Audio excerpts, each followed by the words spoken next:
Hello po sa inyong lahat mga ka-crypto. Ako po si Pinoy Crypto Trader at sa video na ito ay atin pong pag-uusapan ang aking technical analysis dito po kay Fluky Ino ngayon pong August 23 taong 2024. Pero quick update lamang po tayo rito kaya diretso na po tayo sa pagte-technical analysis dito sa kanyang daily chart time frame na ito. At ayan po yung huling naging technical analysis natin dito kay Fluky Ino. Nakaranas po siya ng pagbagsak. Ayan, bago ang lahat ay meron po pala tayong isang malaking pattern dito na binubuo ng dalawang kulay puti na linya. Isa po itong descending wedge pattern at ang inaasahan po natin dito at or ang pinakababantayan natin dito ay yung kanyang mararanasang breakout sa upper portion nito, which is nangyari po yan kahapon. Kaya ayan, maliban po dito ay sa loob nito ay meron pong isang nabuo na triangle pattern kung saan ay nakaranas po siya ng breakout dito. Umpisa po siyang nakaranas ng breakout nitong pang nakalipas na August 14. Nakaranas po siya ng retracement, bumalik po siya rito at ang inaasahan po natin ay dito na po niya ito todo yung kanyang pagbagsak. Pero bigo po siyang magpatuloy sa kanyang pagbagsak. Yan, yung inaasahan po natin is ganito po yung mangyayari. Retracement, tapos ayan, babagsak na po siya ng malaki. Pero ang nangyari po rito ay nagtagumpay po ang mga ang support line natin dito o yung mga bears natin dito. Yung support line po pala natin dito na pigilan yung pagbagsak nitong si Fluky Ino. Kaya tumalbog po siya, nagkaroon na po siya ng rebound sa ating major support line dito at ayan, umangat po siya. Ayan, umangat po siya at ngayon ay nagpapatuloy na po siya sa kanyang pag-angat. At maganda po yung mga signals natin dito. Ngayon ay tanggalin po natin yung ating triangle pattern dito. At ngayon, ang gagawin po natin dito is extend po natin ito. Extend po natin yung upper portion ng ating yung mga extend po natin yung kulay puti rito na pattern natin. Kaya ayan, kahapon ay nagkaroon po ito ng bullish breakout sa upper portion ng ating pattern na ito. At ayan, nakalabas na po talaga yung katawan nito. At isa po itong bullish breakout at inaasahan po natin na ito ay aangat sa mataas na presyo. At yung pinakamataas po na posibleng aakyatin ni Fluky Ino rito, ayan, base po sa ating pattern na ito, ay ito. Ayan, ang 30 digits 31,573. Yan. Yan po yung pinakamataas na price target natin base dito sa ating pattern na ito. Yan, pero bago po magawang akyatin ni Fluky Ino ang mataas na presyong ito ay meron pong isang sagabal na kailangang malampasan ni Fluky Ino at ito po yung major resistance line natin dito sa 30 digits 16,665. Kailangan po niya itong malampasan or mabasag para akyatin niya yung pinakamataas na price target natin na aking ipinakita dito kanina. Pero kung ang mangyayari po rito ay magkakaroon siya ng rejection dito at hindi po niya talaga kayang basagin ito, ay mauuwi lamang po ito sa consolidation sa ilalim nito. Magko-consolidate lamang po sa ilalim nito. Kaya yan po yung pinaka-condition dito kung magagawa nga bang akyatin ni Fluky Ino yung pinaka-price target natin dito o hindi.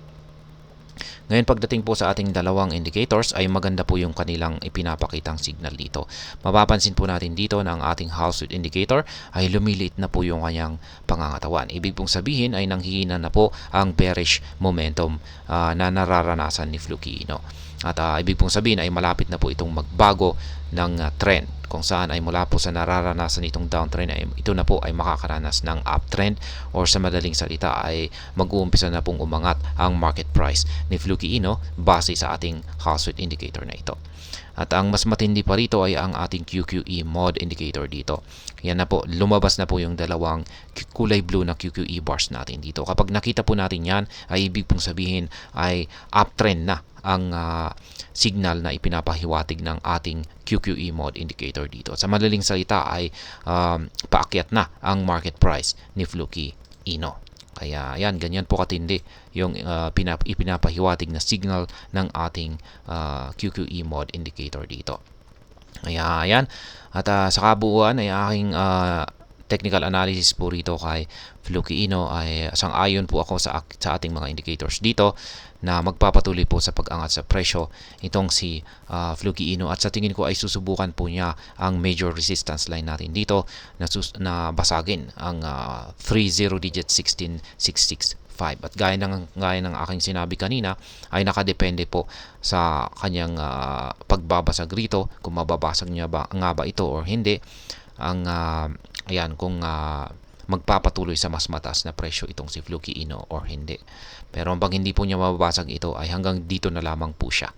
Kaya ayan, pagdating po sa ating trades ay na-trigger po pala yung ating buy pending order dito. Yan, noong August 16. Yan, sa presyong 30 digits 10,983. At pagkatapos po nating makabili dyan, ay agad po tayo nag-set ng take profit natin dito sa 30 digits 12,924. At pagsapit po ng August 20 ay na-trigger po yan, kaya nakapag-take profit po tayo dito ng mga August 20. At agad naman po tayo nag-set ng buy pending order po ulit dito. Ayan.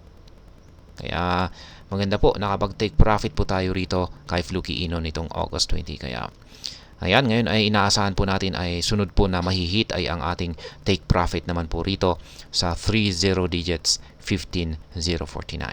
And update po pala natin ang nabasag rito na minor resistance line natin dito, kung saan ay nagsisilbi na po itong isang minor support line. Color coding po natin dito is lahat ng mga kulay red ay support line, lahat naman po ng mga kulay green ay resistance line. At ayan po yung aking mga live spot trading positions dito po kay Fluky Ino. Ayan, meron po akong 6 na mga buy pending orders dito, at saka 3 mga buy pending orders, sell pending orders po pala yung 6 dito sa itaas. At ayan, sa mga hindi pa nakakalam, ang mga kulay yellow na arrow signs dito ay kung saan nakaset ang aking mga sell pending orders or take profit. Kaya yan, maaari po ninyong gayahin yan or sabayan ako sa pamagitan po ng pag-set up base sa aking mga setup trades dito na inyo pong nakikita rito. At ang mga ito po ay nakaset sa mga presyo ng mga resistance levels na katapat ng mga ito. Ganon din ang aking mga kulay blue na arrow signs dito sa ibaba, kung saan ay nakaset naman ang mga ito sa presyo ng mga support levels na katapat ng mga ito. At sa mga bago lamang po dito ay check na lamang po ninyo ang description ng video na ito para malaman kung anong platform at mga indicators ang ginagamit ko dito. At hanggang dito na lamang po tayo sa video na ito mga ka-crypto. Marami pong salamat sa panonood. Ingat po tayo lagi at God bless po sa ating lahat.